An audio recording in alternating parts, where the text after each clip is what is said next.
Hello everyone, I'm Riley Sharp. For this week's movie review, we're going to dive into the incredible Disney world of Cinderella.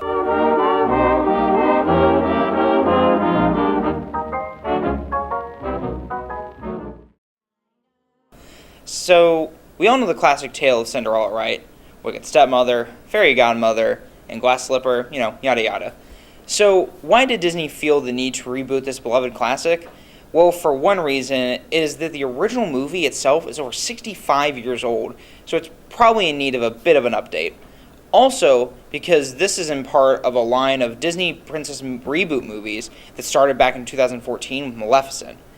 It only makes sense to do Cinderella next now. So, let's jump right into the movie, shall we? So, I'm not really going over the plot because, like I said before, we all know this tale of Cinderella.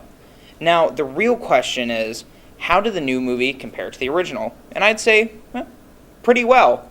The new movie was very faithful to the original story, which was nice to see since many people didn't like Maleficent because they changed things too much in the story, while this kept very faithful, like I said.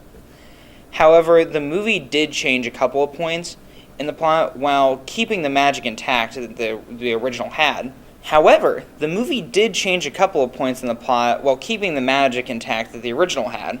These changes, such as actually giving the prince a name, which was Pip, and having him and Ella meet more than once, was actually a really great addition that I think made it slightly better.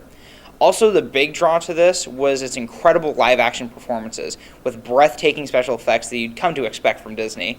Also, the actors were top-notch, as Lily James, who I hadn't really seen much before in other movies, but I'm excited to see more of her now. She played Ella, and my main man Richard Madden of Game of Thrones fame played Prince Charming.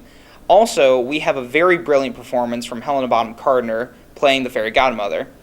However, the one thing that I personally missed from the animated versions were the musical numbers that we all remember from the Disney movies, but that's just my own personal thought. Overall, I really enjoyed this movie and its retelling of the classic tale. The live action did a lot of service, and I'm glad to see it brought to a modern audience. Also, that brand of Disney magic is something that I've always admired, and while not a perfect movie, it's still pretty great, especially since Cinderella, the original, wasn't my favorite Disney movie, but now I can say this one was far better. That's why, for this movie, I give it an 8.5 out of 10 stars. Thanks everyone for watching. This has been Riley Sharp for a movie review, and come back and see us again.